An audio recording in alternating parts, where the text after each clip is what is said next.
right, so I think we're going to start. Thank you very much, everyone, for coming to our tech talk, monthly tech talk. We are very excited today to have Dr. Zhang to give us a talk on non-parametric covariance function estimation. But before I introduce him, let me mention some housekeeping issues. So the instructions for CME credit are on the screen, and we can also email you instructions if you provide your address in the sign-in sheet. The June 14th ID series, for the June 14th ID series, so next week, we'll have Dr. Sean Hennessy from University of Pennsylvania, who will talk about pharmacoepidemiology and academic perspective. And again, please register through the Krishnaka portal for the full ID series. Our September 5th Tech Talk. So we are not going to have a tech Talk this summer because of holidays and various events. So the next Tech Talk is on September 5th, and that would be Dr. Jobayer Hossein from Nemours, who will talk about classification of distinct trajectories in unbalanced longitudinal data, gross mixture models versus clustering blobs from mixed effect models. So that's going to be also very interesting. So that will be September 5th. So we are really delighted today to have Dr. Zhang. Dr. Zhang is Assistant Professor of Statistics in the Department of Statistics at George Washington University, as well as affiliated faculty in the Institute for Computer Graphics, also at George Washington University. Prior to being faculty at George Washington in DC, he was Assistant Professor in the Department of Applied Economics and Statistics here at University of Delaware. He got his PhD in statistics from University of California, Davis, and is currently the PI on a National Science Foundation grant. And his project is related to new directions in multidimensional and multivariate functional data analysis. He's also a co-investigator on several NIH grants. He's a sought-after speaker and has given numerous talks nationally and internationally. And he has taught multiple courses in biostatistics from basic level to advanced level, and is a mentor for multiple graduate students. So thank you very much for being here, and we look forward to hearing your talk. Thank you very much for having me and the nice introduction. It's pretty excited to be back to Delaware, although I only lived there for half a year, but I worked here for three years.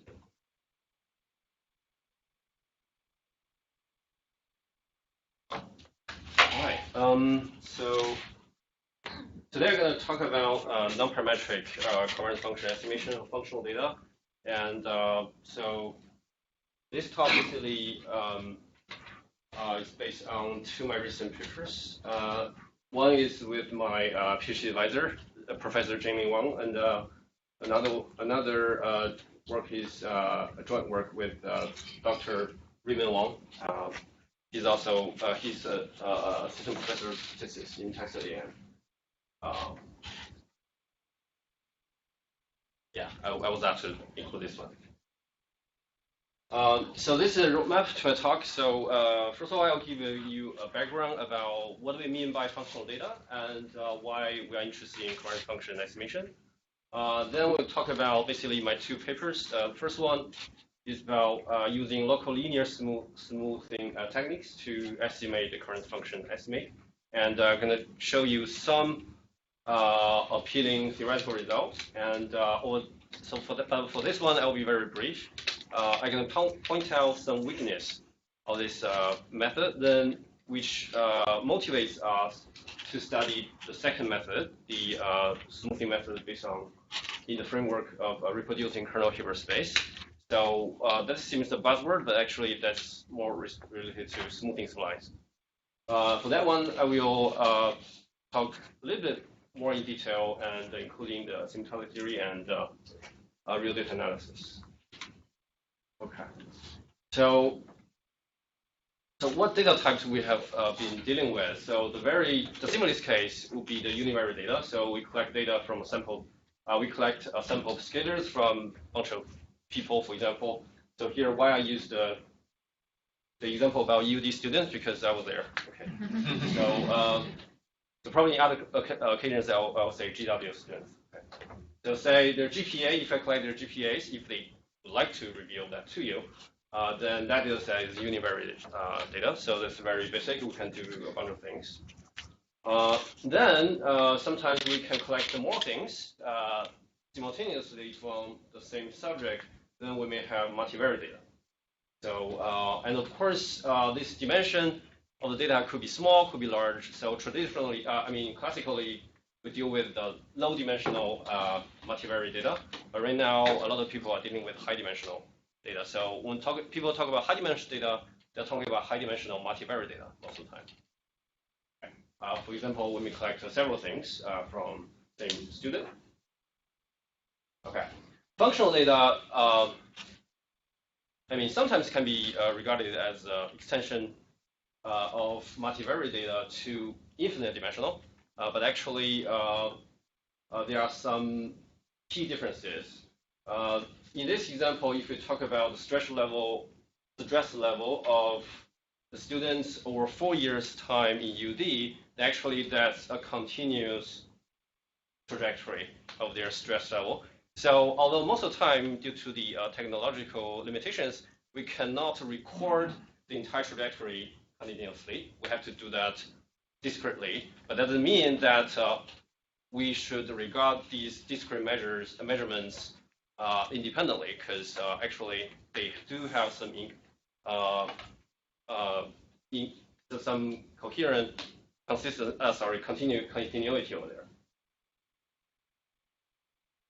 So in short, functional data refer to data collected from sample random functions or stochastic processes. So that's why it's infinite dimensional data. We know that in practice we can only collect finitely many observations, but in order to use finite number of observations to infer something infinite dimensional, so we have to make some key assumptions. Over here, smoothness is 1. So a lot of times that's reasonable to assume. So for functional data, typically people study, overly simplified 3 types. So I'll show you some examples. The first one is basically the growth curve. So called fully observed functional data, in the sense that the entire trajectory of the data can be observed.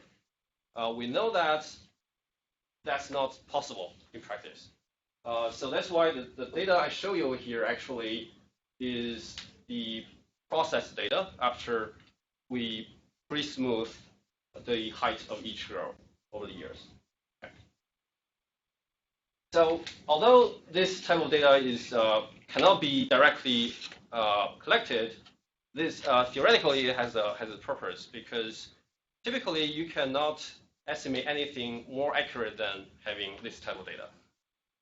Because over here you see the entire trajectory. So that's why theoretically, if you can figure out a way based on discretely measured data, but asymptotically the result is very similar to this case, then basically in that sense you achieve some optimality. So the second type is very similar to the fully observed functional data. We call it dense functional data. Typically, for all the subjects, they are recorded at the dense and the regular grid. So sometimes it cannot be irregular. That's fine. So this example is about the capital bike share data. So basically, if you've been to DC area, you can see some red bike stations. You can rent a bike. Probably half an hour you return, or 7 days. So actually you can find the data. So this data is available publicly. They give out the information about for a particular rental, when was it rented, when it's returned, from what time to what time. Okay. But if we just look at this information across time, actually we can get this curve. So this is the hourly data. So for within every hour, how many bikes are over there, not yet returned. So here basically you can see a trend, and here I only collect the data from Saturdays. Right. So, but we can expect that between weekdays and weekends, actually we should see some big difference. So here I do not do any smoothing here. So that's why I just linearly interpolate them. But of course, If I want to go back to this case, we can do that because every subject we have enough observations to do smoothing. Then we can recover something like that. But for this one, we cannot recover that way. So in the field of, in the area of functional data analysis, we call it sparse functional data, but actually that's just longitudinal data. And we have seen this so many times in medical studies. So for longitudinal data, we know that a lot of times, every subject only have very few observations, and their measurement time might be very different across subjects. So here is a data set about CD4 count for AIDS patients. So the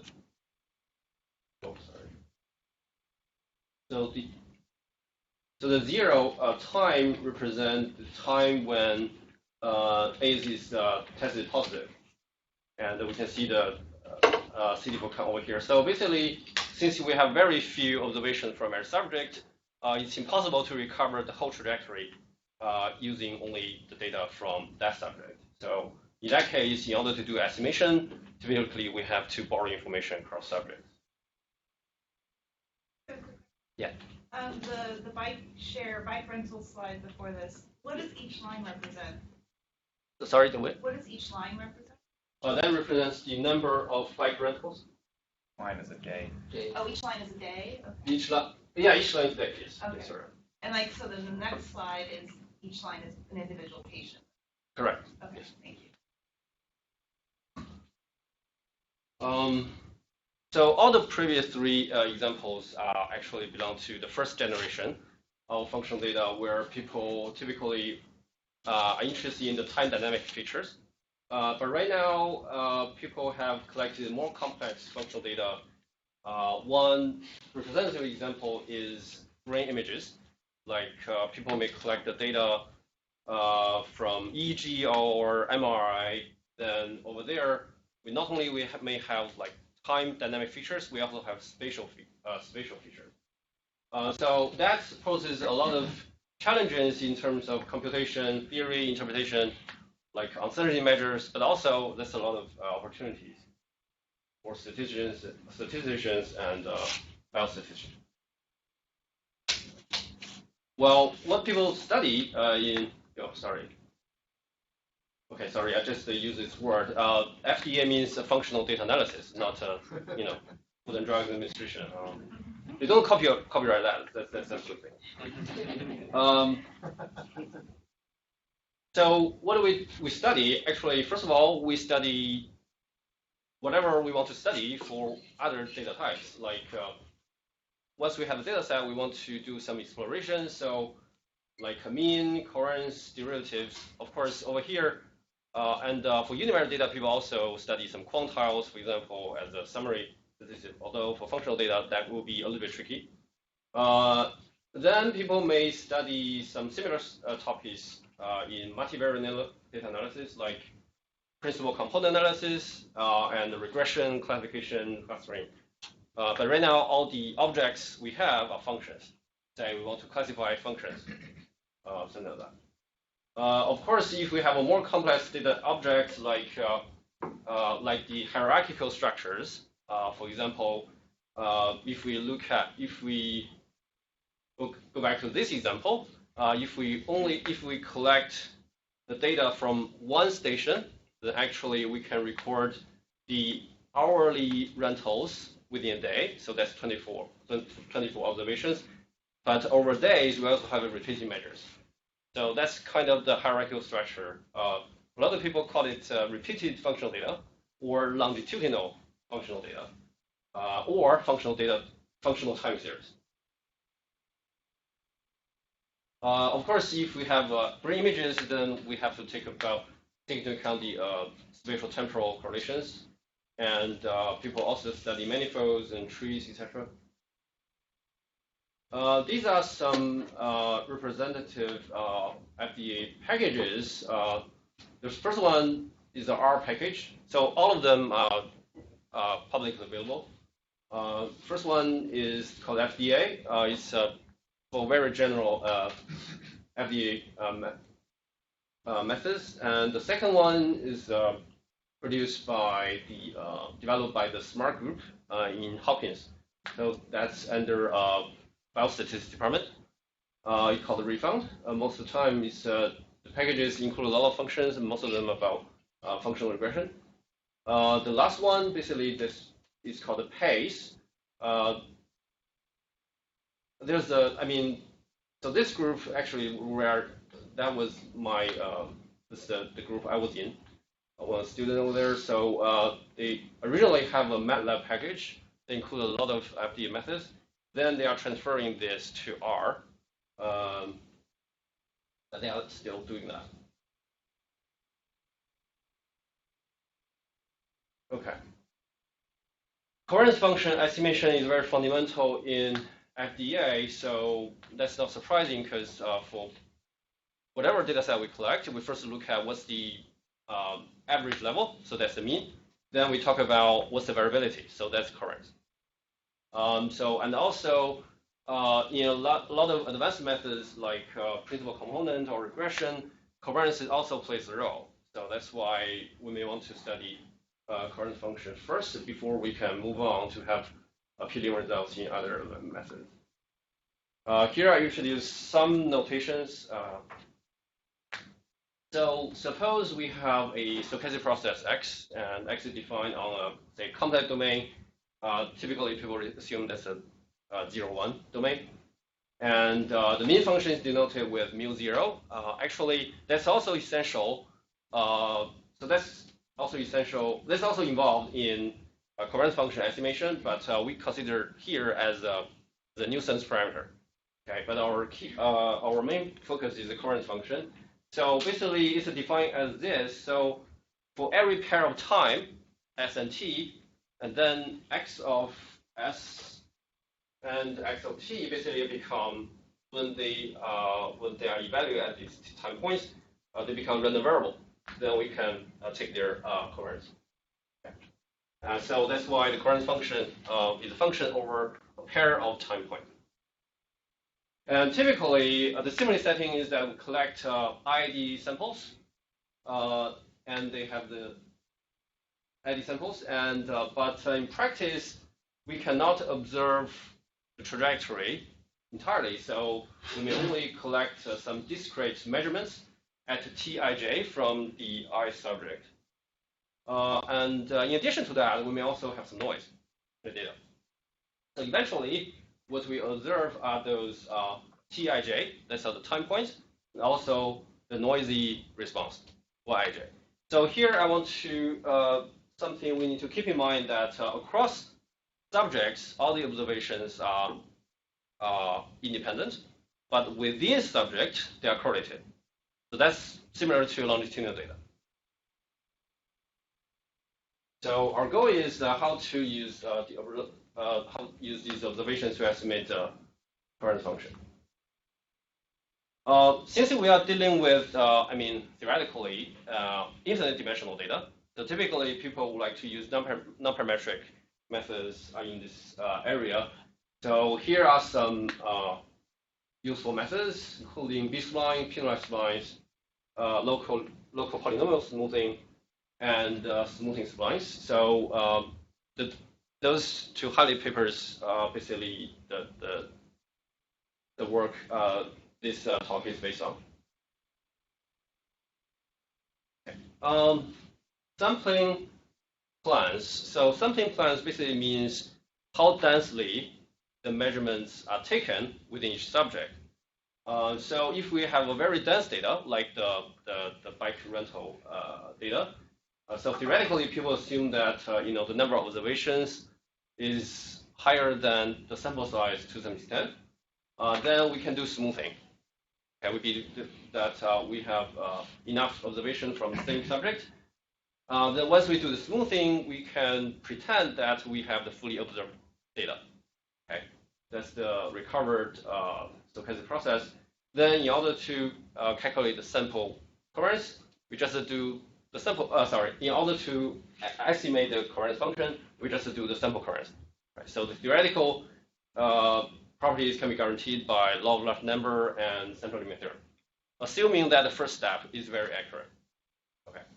But if we have sparse data, like in longitudinal data, we cannot do that because we don't have enough observations to do that. So theoretically means people assume that the number of observations are bounded from each subject. Then we have to pull data together, assume they share some common structure, and then we can do something. But typically, in this case, we cannot have a very fast convergence rate. Typically, it has to be slower than the root n rate, which is the rate for fully observed functional data. Okay, the third type of sampling plan is basically very general. Okay, in the sense that in practice sometimes we may fall into the green zone between sparse data and dense data. So that's why this paper talk about how to have to derive some theoretical result that can cover all types of sampling plans. So which can make sure that if the data are densely enough, then it can reach root n. Okay, if it's very sparse, then it basically fall into the second case. So in that case, before we do the estimation, we don't have to identify first whether we have a dense data or not. Okay, then I'm going to introduce something called the weighting scheme. So actually, that's a lot of things. That's something you're very familiar with. So because a lot of methods, statistical methods, involve minimizing or optimizing something. So that's why there's a term called M estimation, right? So the weighting scheme means it's a pre-specified strategy of allocating weights in the objective function. Examples are ordinary square. Okay, essentially we just assign same weights to all the observations, or the weighted least square. Of course, people may also use more complicated ones, like a generalized least square. Okay, so here we are talking about something like that. Okay, in FDA, there are typically two weighting schemes people use a lot. The one is called equal weight per observation scheme. So that means every observation will contribute to the objective function equally. The second one is called the equal weight per subject scheme, in the sense that even if some subject has a lot of observations, it contributes the same weight to the to the objective functions compared to very sparsely measured subjects. Of course, if all of them have the same number of observations, they are the same. Okay, so these are basically the background about FDA and also covariance function and some issues we may tackle. And let's look at the first method, the local linear smoothing. This is just a simple recall. Recall that we want to estimate the covariance function using time and noisy response. Okay, the mean function is the nuisance parameter. So let's estimate that by whatever method you like. Then you just remove that from your response. Then we have residuals, right? Now for residuals, so the residuals from the same subject, actually they are correlated. So that's what we can use to estimate the covariance. So we take their product, but we only look at those that are not measured at the same time. So that is in the sense that this basically, if you plot them, basically it's the off diagonal components. So why we only use that, the next step is because of this. So if we have the same time, actually, if you plot the covariance surface, actually we have additional term that come from the noise.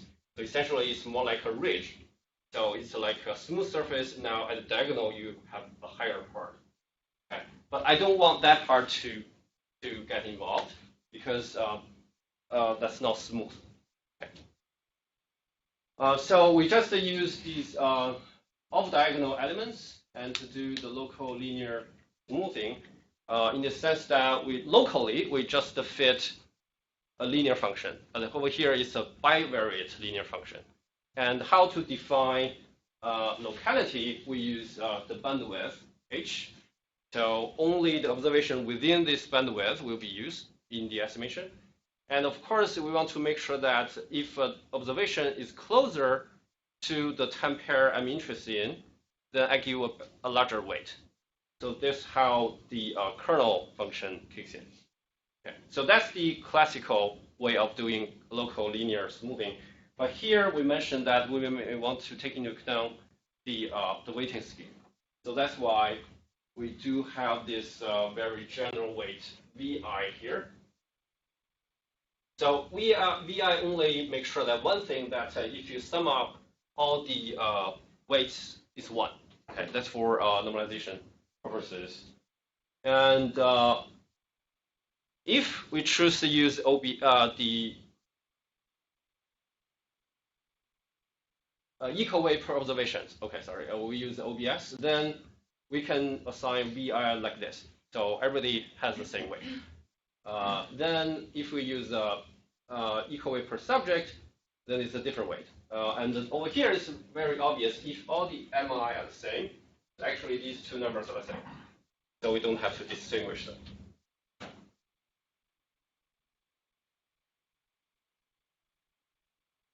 So, so for this estimator, we can establish the local asymptotic normality in the sense that for every pair of ST inside the domain, asymptotically the estimator is normal. Okay, so but here, since we are dealing with nonparametric methods, we typically have a bias term, which is here. Okay, and this term, big one, is the asymptotic variance. Okay. So some information from here, you can see the asymptotic bias term, this one, doesn't depend on weight. Okay, so as long as the weight is the sum is 1, then it's okay. Doesn't matter.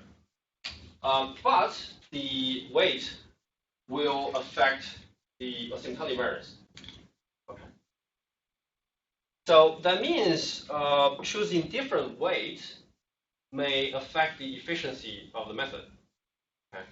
So so later in this, not later. In this paper we also discussed, what is the best way to choose the weight such that we can have the minimized rate of the asymptotic variance. Okay. And that's basically the motivation for us to compare OBS and the equal weight per observation and the equal weight per subject scheme. So which one is better in which case? So I won't talk too much here. So I think most of the time, if we have a sparse data, typically the OBS is a better one. But if you have a pretty dense observations, then most of the time subject will be better. In this paper, we basically propose a unified formula for estimation. So over there, you can see we don't have, say, a pre-smoothing step. So every time we just pull data together for information and estimate the target. And the theory part actually doesn't also depend on what weighting scheme you use. It's for general result. And if you decide what weighting scheme you want to use, then you have a corresponding result. Okay. The paper also compared the two widely used weighting schemes in terms of theory and also simulations. So a follow-up work is to study what is the optimal weighting scheme. So actually, we proved that the optimal weighting scheme converges to the OBS scheme when data are sparse. And when data are dense, then basically optimal will converge to this subject scheme. So that gives you an idea when which scheme is better in which case. Okay. So the big problem of this method is the estimator I just showed you cannot guarantee that the estimator is positive definite. So that's kind of a big thing for covariance function. And a lot of times that's the property of a covariance function. So this seems weird if we know that the true function should follow this property, but the estimator cannot. So that's something we want to improve upon. That's the motivation for second method. So the positive semi-definiteness is essentially a very fundamental characteristic of covariance functions.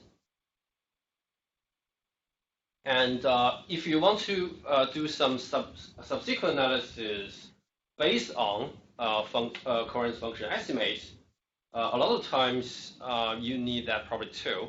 For example, if my ultimate goal is to estimate the correlation function, then in terms of the covariance function estimate, then we have to make sure that the covariance function estimate is positive definite. Otherwise, you cannot define correlation correctly, right? And for the functional linear regression is similar because we know that for multiple linear regression, the coefficient beta hat is basically a ratio between the covariance between x and y over the variance of x, right? So if the denominator is not positive definite, so sometimes this beta does not work. Here I show you what will happen if we don't have positive definite covariance function estimate. So if you look at the green ones, the upper row are the covariance function estimate, and lower rows, that's for the corresponding correlation estimate.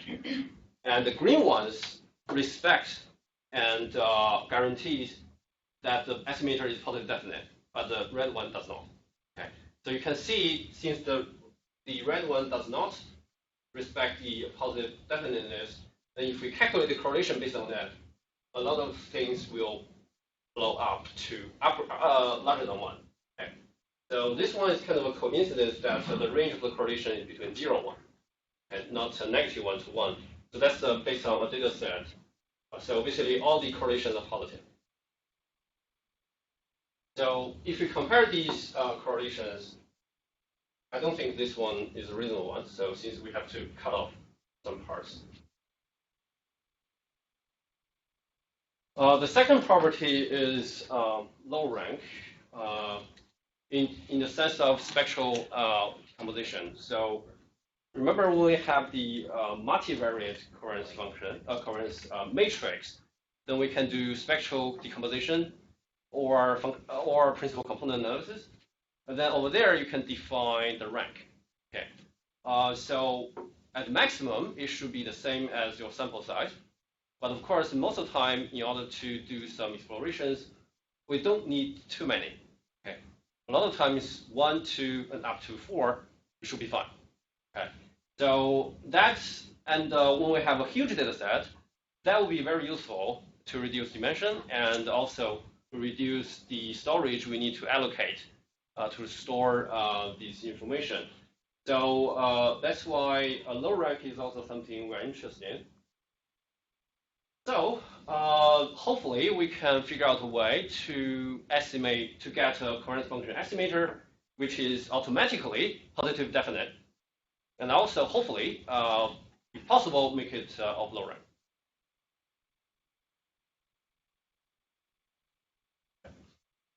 So what do other people do? Okay. So there are two types of indirect methods people can achieve these two goals. The first type is related to the local linear smoother I just mentioned.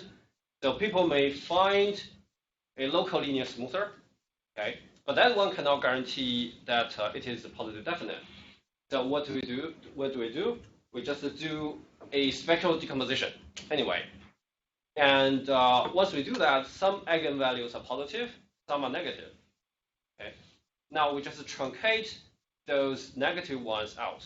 We only keep those positive ones, then reconstruct it back. Now, by this way, we can have not only a positive definite estimator, but also of a low rank. Okay. Although this rank could be huge. So if after decomposition we have 20 positive eigenvalues, then the rank is 20. Okay. That still does not fully solve the problem of our goal of a dimension reduction. The second type also involves some truncation, but doesn't come from the second the reconstruction step. It basically fits a linear mixed model. Okay. So we have the mean function. We also have the random effects. Now here the random effects is basically the eigenfunctions. Now over there they truncate. They say we only need 5 eigenfunctions. Okay. Now basically that's the number of random effects in the linear mixed model. Then they run that, and then so after we get the estimate of eigenfunctions and eigenvalues, then they construct it back to a current function. So both type of methods are basically two-step actually, and that will complicate the theoretical analysis, and computationally sometimes it's not stable because you can see this truncation is discrete. Okay, it's not a very smooth regularization. So our goal here is to create a one-step procedure, just a one shot, and then I can get a positive definite estimator of low rank. That's my goal. We adopt the reproducing kernel Hilbert space framework. So essentially, it's a very smooth space, and this space is uniquely determined by a kernel. It's called the reproducing kernel in this sense. Okay, so this kernel also decides the norm or inner product in this space. So for any function in this space, it can be created by the inner product with the kernel. Okay, and that's true for all functions in this space. Okay. There are a bunch of ways. There are a lot of kernels people can use. So this one, Sobolev space, actually is most related to smoothing splines. So this one basically means the first few derivatives should be very smooth, and the last one has to be integrable. Okay. So this is a very simple lemma in the sense that if I can guarantee that the process satisfies this condition, then we know that the current function will fall into a different space. And this space is also a reproducing kernel Hilbert space, but remember that current function is bivariate. Okay, so it should be a bivariate reproducing kernel Hilbert space. I don't want to show you what it looks like, but just to follow the same sense of reproducing property, but here we have a bivariate kernel. But actually, this kernel is a tensor product of the same kernel. Okay. So this is a very special reproducing kernel Hilbert space that the current function must fall into. Okay. So this gives us a motivation. So since we know that true function falls into that space, then probably we should find the estimator inside that space too. Again, this is a recall. So we want to use the discrete data to estimate the current function.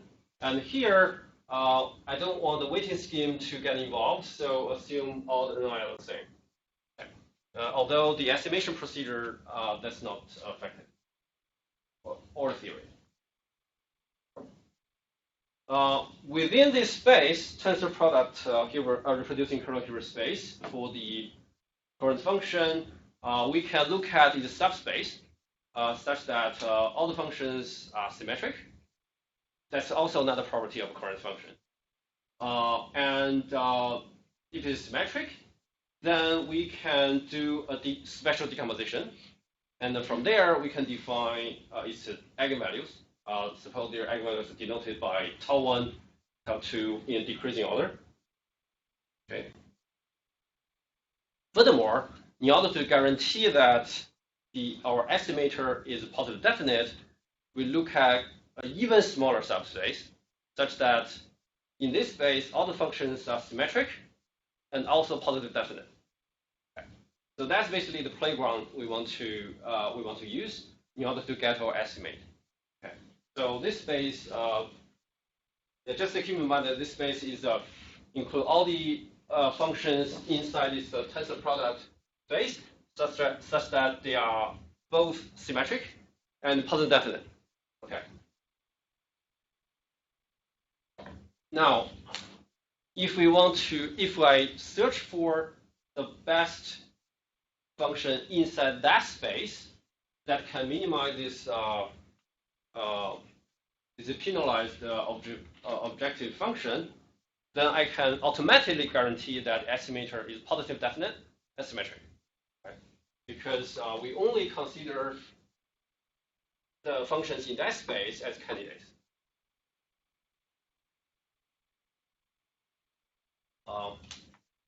So this form is very like the smoothing spline framework. Right now, we are looking at a two-dimensional case, and also we are looking at a very special functional space to focus on. Okay. This L could be similar to the objective function in the local linear smoother. So that's based on the residual minus the target, and we only look at the off-diagonal elements. Okay. In order to have the chance to control the rank, we just penalize the eigenvalues. Later on, I'll just show you how we do that by probably choosing a penalty term.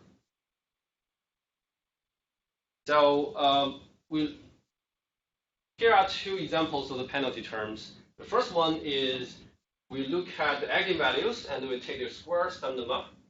Okay. So if that's the case, that's very similar to the ridge regression.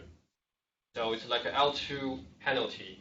But we know that for L2 penalty, we cannot guarantee that any element will be shrink to 0 exactly. Okay. So in that sense, we cannot guarantee low rank automatically. Okay. So it's a ridge regression.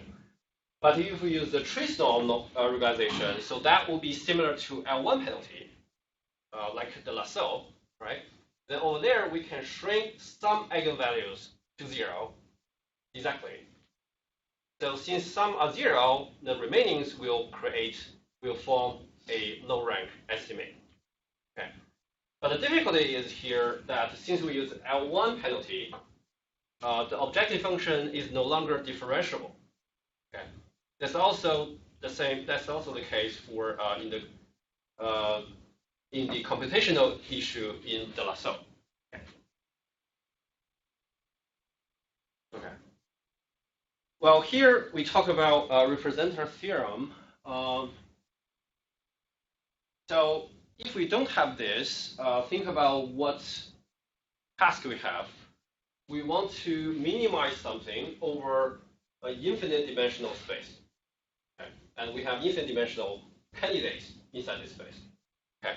So with this representer theorem, what we can do is we can make sure that given the data set, although we know that the true function should be infinite dimensional, but given all the data we have, the observation time, the C can be written as this form, exactly. So you can see the functional part are here. The only unknown part to be determined is matrix A. Okay. So in that sense, we are transforming an infinite dimensional optimization to finite dimensional optimization with this theorem. So you can see since kernel is typically known in a problem and time is known, so this entire Z are known. Okay. Now, once we determine A, we have the function estimate. Okay. So this is the way that we can reduce the difficulty in numerical optimization to a much simpler case. Okay. So once we have this theorem, we can plug in the form of C back to the objective function, and then the task becomes minimizing the objective function with respect to A. A is finitely dimensional. Okay. But still, that doesn't change the problem that if we use the trace norm regularization, we still have the non-smooth, so the differentiability problem. But luckily, recently, due to the advance of optimization, actually, there are some existing algorithm we can take advantage of to solve this problem. But of course, some iterations are needed.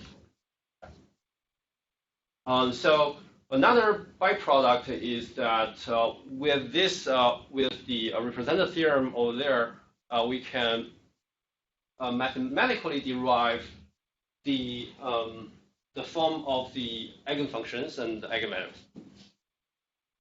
So without any approximation.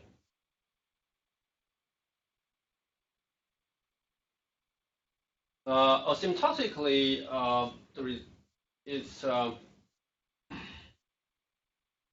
the result is satisfactory. Although over here we only consider a special class of covariance estimators, including that the penalty has this form. I mean, that does not include all types in the estimation procedure, but it at least incorporates the trace norm penalty and also the L2 penalty. And here we only choose one particular loss function here, and we only focus on Sobolev Hilbert space. Okay, here are some technical terms I will skip. But basically, the result is like this. So this basically tells us that the empirical norm of the distance between my estimator and the true function, empirical norm means that let's evaluate the difference evaluated at the observed time points. So we can make sure that this converges to 0 where, at a reasonable rate. And the good thing is that this result doesn't depend on how we collect the time.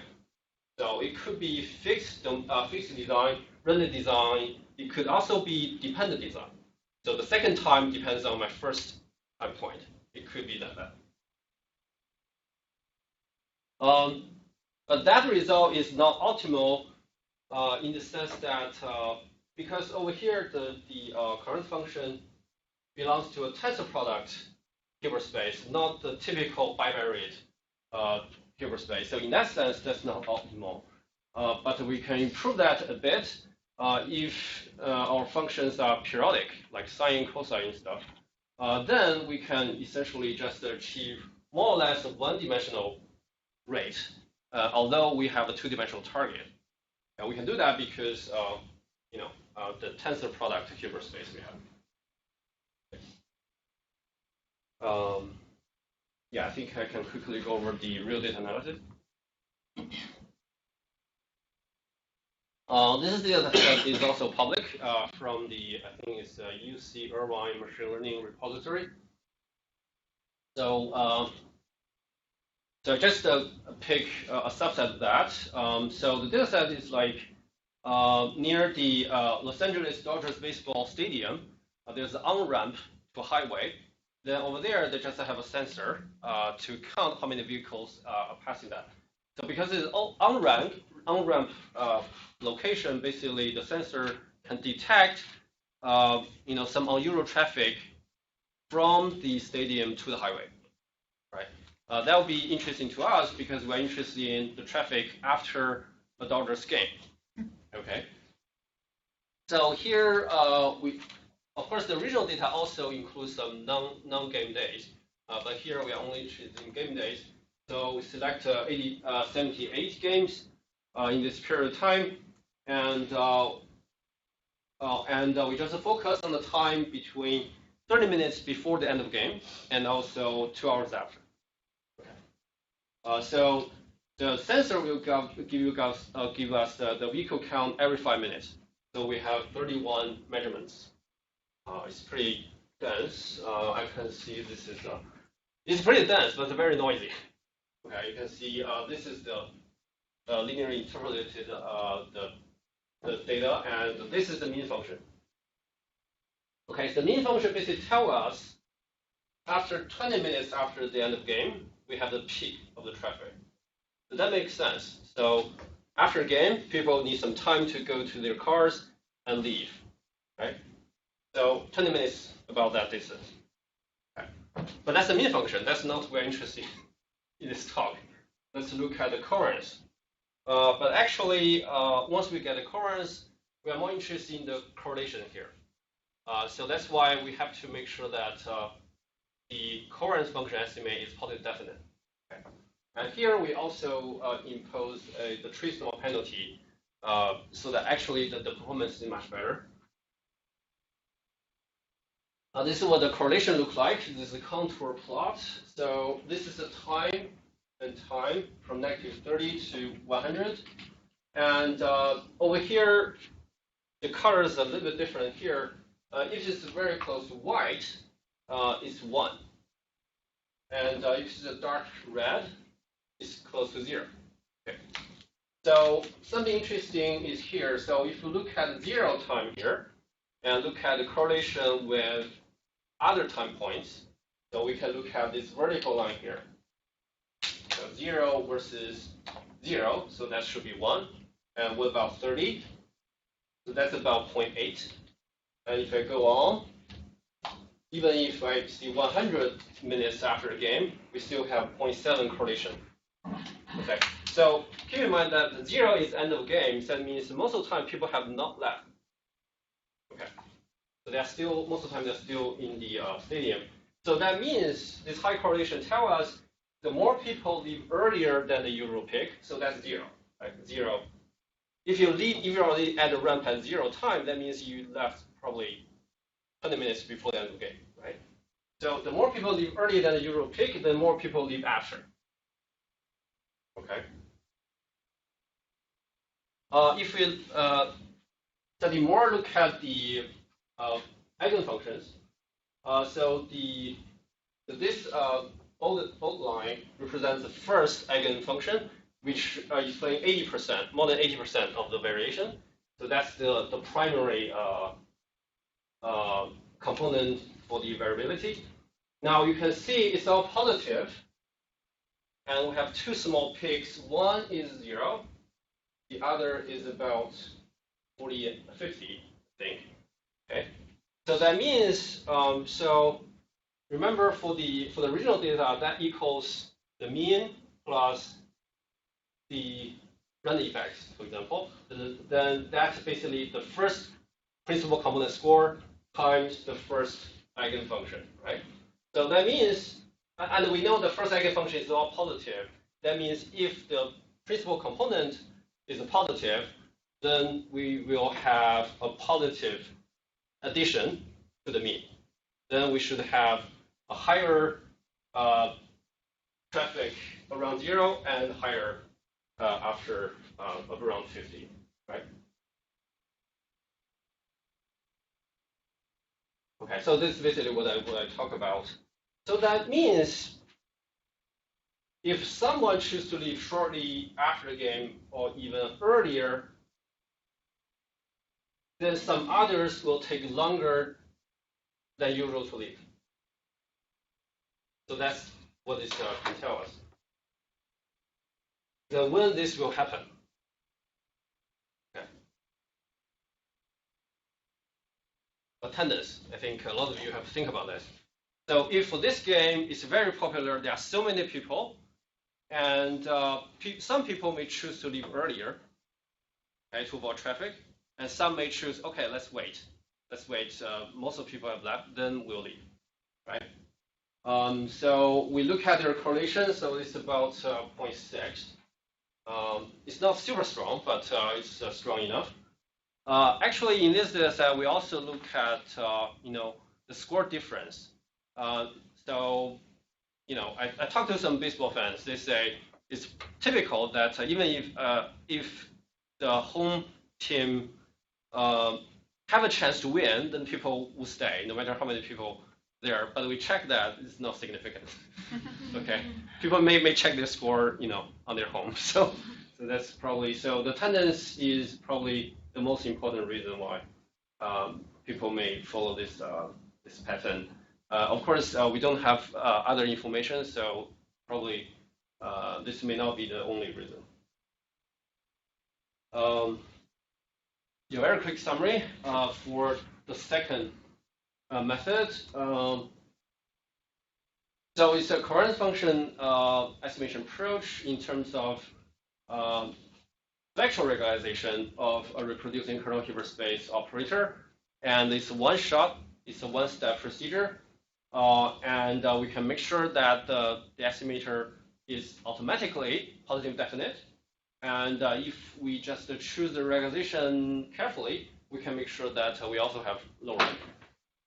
We have a representative theorem, but here it's not similar to the classical ones, which based on the differentiability of the penalty term. So if we use trace norm, we don't have that. And the asymptotic results work both for fixed and random design, and also dependent designs.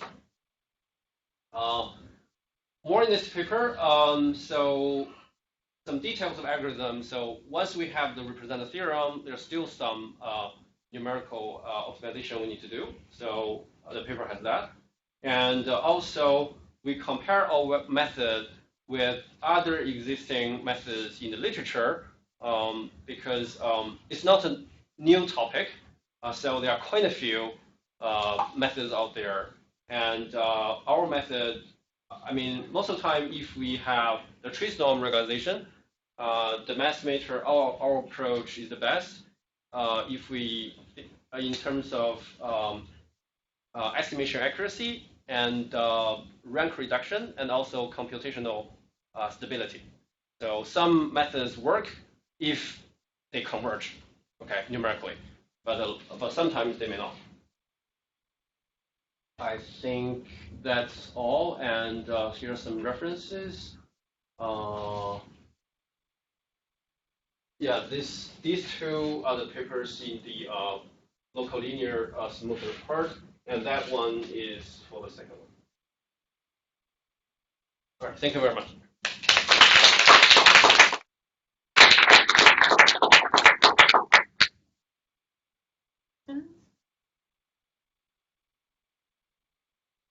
So, do you think your method would be applicable to all these new sensors that people that we put on our arms, feet, or wherever, to calculate heart rate when people walk, or to calculate the number of steps that someone does to predict, something? I would say yes and no. I think the yes part is, yes, after some modification, because I think people can really not move really freely, right? There has to be some constraints. So that probably can be considered as, some manifold. People do have some constraint in however they go. So that's no part. The yes part is, I think, no, that's the yes part. Okay. The no part is that depends on. So this result, I think, at least the theoretical result can only work for the one-dimensional functional data. So for the higher dimensional, the result will be much worse. So that really depends on the dimension of the function. So I'm not talking about how densely they are measured. I'm talking about say. So here I'm talking about x of t, but I'm talking about x of t1, s1, s2, t1, t2, etc. So if that dimension is large, then the result will be, I mean, it will be challenging to have the covariance function because the dimension will double. But I think my collaborator, Dr. Wang, is working on that as well. In that sense, we have to take advantage of the tensor structure more smartly, so that that can be done. But for exploratory analysis, I think once we have reasonable covariance function estimate, then we can do principal component. Then I think that part can be done. Yeah. So I think that really depends on the data, I would say. Unfortunately. Yeah. Very nice talk. Since your method when you introduce the penalty part, Yes. I would like to know, do you have some specific penalty term to recommend? And also, after introducing the penalty term, what kind of criterion are you going to use to measure the fitness or the dimensional reduction? Okay, so first question is about which one to recommend, right? So if we only care about the estimator to be positive definite, then actually you could use, I mean, I think trace norm regularization or the L2 type penalty, they both work. But our experience is that even if the true function is not does not have a low rank, okay? Yes. So even if the true function has a pretty high rank, but using the trace norm to reduce the rank in my estimate can also improve the estimation accuracy. So that's our experience. So that means even if the true one does not have a low rank, it doesn't hurt to have a low rank estimate, as long as that the rank you eventually get is large enough for purposes. If you say we at least want 3, but my estimator only give you 2, then we're in trouble, right? Then we need to tune the estimator, the tuning parameter. So the second question is about the. The second question is about by using the penalty term, what kind of criteria will be used to measure if the penalty term appropriate or yeah. I see. You mean the term or the tuning parameter? Yeah. Which one? I mean, see, with the maybe sometimes we could have like the different penalty term, yes, and then the dimensions will be reduced. But we would like to see if the reduction in dimension is appropriate. But to see the appropriate, we should use some measurement to indicate. Okay. Yeah. So let me see. I think I didn't talk about this. Okay. Yeah, that's here. So first of all, in order to go over to use the algorithm, we need to determine this guy. Yes. Okay. But suppose we use the trace norm regularization at one penalty. We can still control the rank by probably choosing this tuning parameter. So if this tuning parameter is very small, then we tend to have a large rank. Okay, because we penalize less, right? So in this here, we used the cross validation, the 5-fold cross validation. So it's faster than the one cross validation. It seems that the result works well, but a little bit. I think the dimension reduction is kind of let's put it this way. So if the true rank is 5, it tends to reduce to 2 or 3. Yeah. So it's maybe too much. Okay. So in that case, probably after we have the cross-validation result, maybe we want to manually reduce lambda so that eventually you can get a larger one.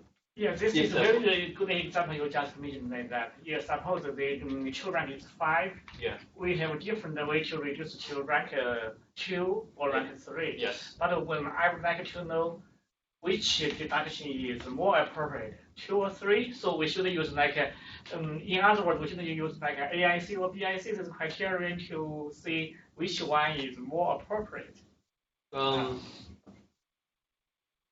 for AIC and BIC, how do you know which one is appropriate? Because we have some like experience to see, we can compare to the two different models, like 2 or 3, and then with the smaller AIC or BIC, we could see like the model. But in this case, I just would like to know if you reduce the rank for the different numbers, what's your base to decide which one is more appropriate? Well, so far our tuning parameter selection does not involve any like expert opinion. Right. Yeah. So since we only use cross validation, so that's totally so you're data that's cross validation. Right. But again, so that's kind of, I would say, over smooth a bit. So the rank is lower than the true rank. But again, that doesn't mean that the accuracy will be worse.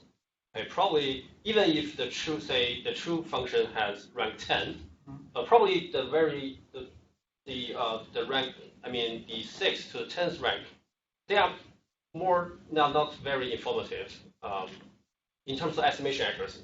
Sometimes this is a very small oscillation, and we also have a noise over there, so they may not be distinguishable. So that's. Yeah, maybe my issue is just like the selection of rank. Oh yeah. Yeah. Well, so of course, if we combine the data depth method and expert opinion, I think probably that will give you more interpretable result. Yes. All right. Well, thank you very much.